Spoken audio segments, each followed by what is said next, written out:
क्योंकि रिस्क तो था सर, 30,000 फीट गहरा समुन्द्र में उतरना।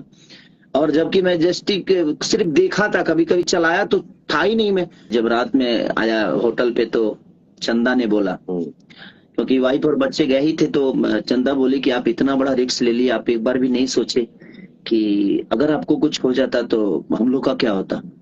हम कहें कि देखो, ये जिंदगी जो मेरी है वो मेरी जनता के लिए है और मेरे बिल्कुल। काम के लिए है। क्योंकि मैं जब शादी हुई थी तो हम तुम्हारे थे, लेकिन आज तुम्हारे होते हुए भी मैं, हम बहुत लोगों के हैं और बहुत लोगों की आशाओं में हैं, बहुत लोगों के दिल के धड़कन है।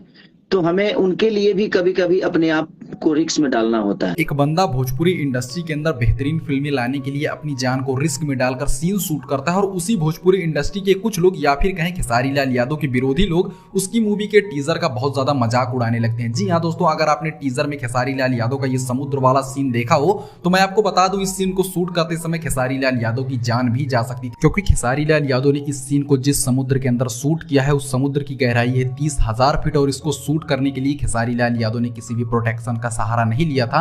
वैसे दोस्तों, खेसारी लाल यादव भोजपुरी इंडस्ट्री को बदलने के लिए इतना ज्यादा प्रयास कर रहे हैं कि वो अपनी जान तक की बाजी लगा दे रहे हैं। इसके बारे में आप क्या कहना चाहेंगे, हमको कमेंट जरूर कीजिएगा।